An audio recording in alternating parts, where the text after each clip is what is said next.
and some ministers might actually be impossible to get rid of, like some of the cronies that came up with Hitler. That it's not really realistic to be able to get rid of them through normal means. No, you're gonna have issues getting rid of Goering, for Yeah, instance. for example, yeah, yeah. exactly. That's why they make long knives. Yes.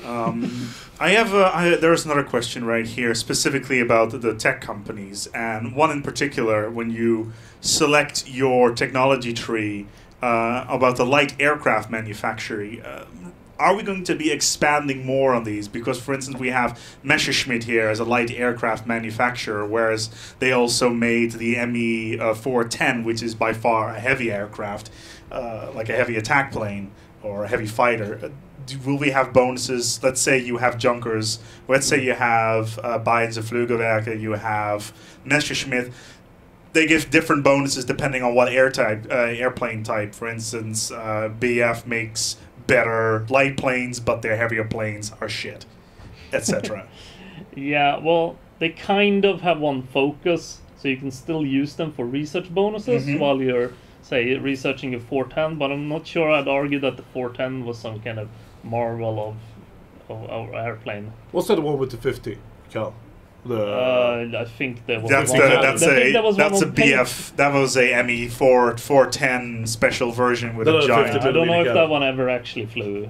And we've been playing too much War Thunder. Yeah, we have, Yes, you obviously. But it's not unrealistic, the is it? 51 is just a troll. The rate of fire is too low. You can just troll people with it. It's terrible for... Yeah. Anyway, but you could have one of them playing, couldn't you? Yeah. Yeah, for basically. Yes, you could. But the idea is anyway that they might not, they're going to give you research bonus, but the specific kind of flavory, stats changes might not apply to everything. It will apply to certain things. How does this work for minor nations? Let's say Nepal wants to build the nuke. How is that going to be working here? Because obviously they don't have the manpower to start up a project like this, or are they going to be more relegated to, say, Lend-Lease or something along those lines? They're going to probably be limited to Lend-Lease somewhat. We are trying to give a little bit more freedom to the smaller nations, but the idea is that they kind of have to drill down. They might be missing scientists for, say, for their nuclear research, so that's going to be a little bit harder for them, perhaps. When it comes to companies, though, we've made sure that there are like generic fallbacks, so that nobody's like completely left out. So we have like several levels. So the like big countries like Germany and Italy and America, they have a lot of these companies to pick from, and then we have kind of like a middle level size countries like Romania and Poland.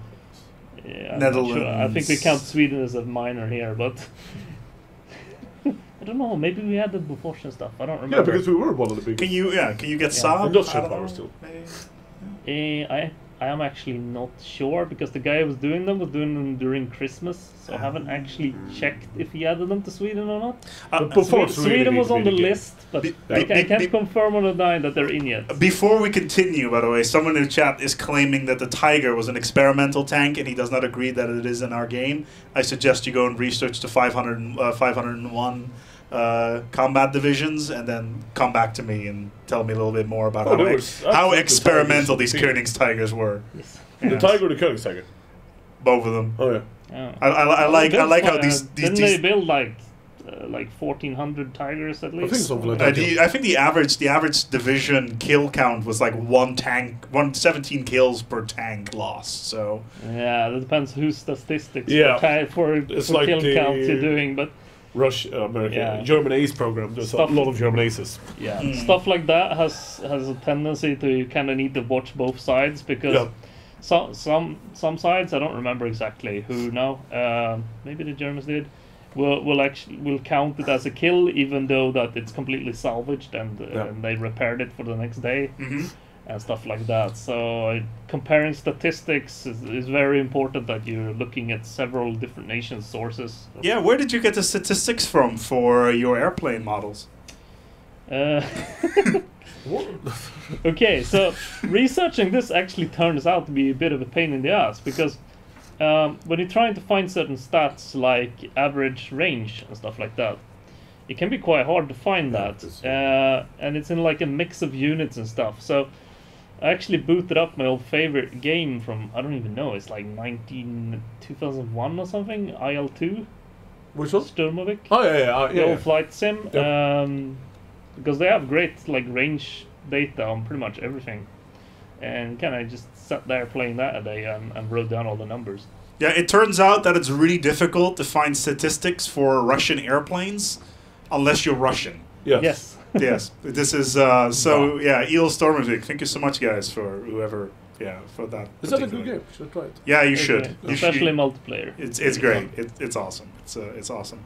Can you form nations? Can you create the Greater Netherlands? Can you create the United Kingdom, or obviously the United Kingdom, but like a unified Baltic state? Can you create Scandinavia? There is no union tag stuff like, for example, in Victoria. It's something we discussed, but I don't think it's gonna make it in for release. Of course, you can conquer them and personally call yourself that, but there's no kind of diplomatic way of forming a big union tag. Mm-hmm. When does the game start?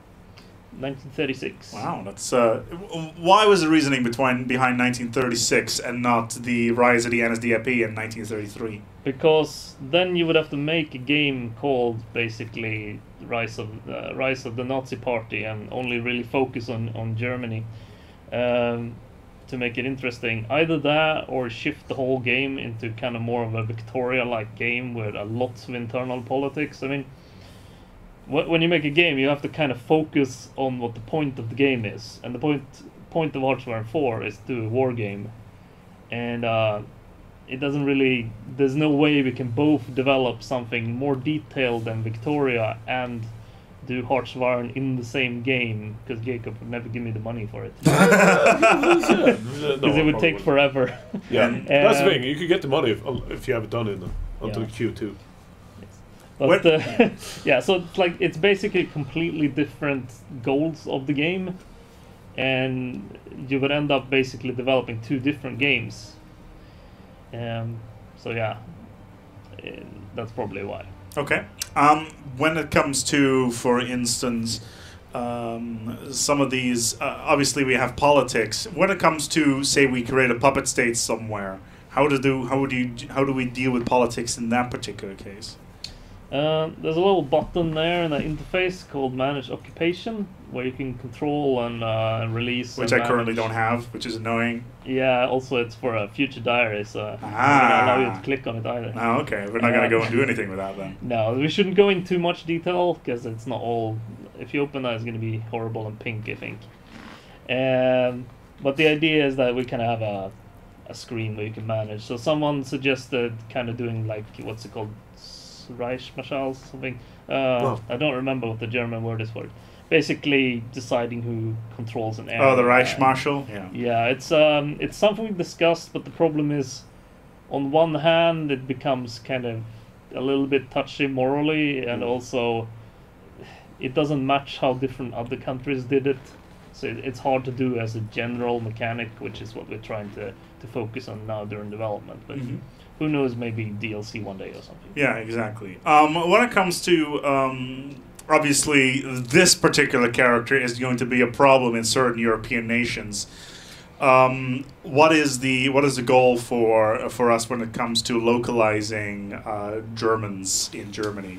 Well, because of laws in Germany, you can't actually have certain members of the Nazi Party and symbolism and stuff like that. So we're gonna have to replace him with something else. We have not quite decided yet. What's it gonna be? No, I think to summarize, there are some laws. I mean, we really respect the German laws and we understand where they come from. We really hope to sell the game in Germany in a localized version, but the legal situation is a bit tricky. We want to do it right. Yeah. So we're basically looking into it right now, how to do it and how to do it in compliance with German law. And we're not sure it will be done on release date. Somebody is suggesting that we should replace Hitler with Charlie Chaplin. That might be too similar. Also, I wonder if it wouldn't break some other law. I don't know, is he like a brand or something? It might be, actually. No, I think if we do or when we do, I would say hopefully a German version, we'll try to do it properly and do it respectfully. Will users be able to create their own portraits? Yes. Okay, so you can have your own portraits, for instance. Okay, that's Yeah, I mean, good. it's the whole system is very moddable. I think a lot more than Hearts of Iron 3 was. Somebody's actually mentioning once again with the technology. Obviously, if you switch from say Blumenvoss to Germaniawerf, do all the ships that were built under Blumenvoss get changed to Germaniawerf statistics? No. So it's what's used during the research. The effects. Oh, okay, not during the production. No, not during production. So these are the companies you hire to kind of develop the product, basically. But then someone else might build it. Oh, okay. You know. So that makes sense. Cool. Cool. That will pretty much wrap things up here for now. Andreas, before we go, what sort of epic things do you have lined up? Will we be blown away by your music? Well, I certainly hope so. I think it's pretty awesome anyway. Yeah. Yeah, well, it's we have a bigger budget now for the music than we had in Hearts of Iron 3, so... Do we have a full orchestra this time as well? Yes. Oh. We do. Oh, Jakob is like, did I clear budget for that? Okay. It's already recorded, so... Fair enough. Sorry. Andreas has promised me that we're gonna do a dev diary on music and show some of the recording and stuff. Yeah, Oh, we really should. Yep. Yeah. Good. Then So you get to hear some previews and stuff. I'm sure that somewhere down the line we will most definitely get that going. But expect an absolutely amazing experience regarding the media around it, obviously. And right now, like we mentioned before, we are delaying the game a little bit. 1 quarter. It will be released in the Q2 of this year. Yeah. And it's really exciting for us to look at this game and take the next step in the Hearts of Iron for, we call it a franchise, but I don't think that's really a series, I think, would be a better way of calling franchise, it. definitely. But a series, yeah. Yeah, And exactly. I think hopefully it will be... I think people have noticed that Paradox or PDS has raised itself a level the last 2 games, which we're very proud of, I guess. And Hearts of Iron 4 will continue that development. Yep. Good. Well, then I'm looking forward to that. I'm sure all the thousands of people that are currently expecting this game to come out sometime in the near future, and that's Q2 of this year, which is it's here so quickly, guys. It is rapidly approaching. We need to have a multiplayer session soon. We will need to have a multiplayer session Have soon, some. and I will most likely play as Ethiopia. I think that's Nepal. I think that sounds like a good way of doing things, but more about that in the future. Thank you guys so much for coming out here. It's always a pleasure. We're gonna go have ourselves some drinks. Yes, we are. I think this seems like a good thing to go. It is, after all, Friday. Exactly. And in the meantime, if you are currently on the Twitch page, go and scroll down on the page, and there's a big picture of Rommel, or at least some guy who appears to be Rommel in a tiger tank. And click that button. That will take you to the sign-up page for Hearts of Iron 4. And basically, you can have the opportunity there to become one of the... I believe, are we still doing the beta testing initiative, potentially? Well, I think the idea is right. Anyone who's doing the sign-up has a random chance to Yes, get into it. that's exactly we're that. still doing that one, yes. Yeah, so there's a random chance for those people that gets to that stage. It's not guaranteed, but you will have the opportunity to potentially be part of that. In the meantime, we hope that you'll enjoy this broadcast. We'll be back soon on a more regular schedule when it comes to broadcasting Hearts of Iron 4. The game is coming to you very, very quickly, and we will hope to give you more for the game as it becomes closer and closer to release. We're going to go now. I have Poland to invade, and that's not going to do it itself. So we hope that Be sure to crush Denmark as well. Be sure to crush the Danes as well. Yes, in my game, I turned them fascists, so it's fine. Turned them? Yeah, No, it's fine. It's fine. But in the meantime, thank you so much for joining us here. And until next time, be sure to check in our next Tuesday. We may have something cool for you to show. Until next time, take good care of yourselves and each other. Bye-bye. Nice weekend, everyone.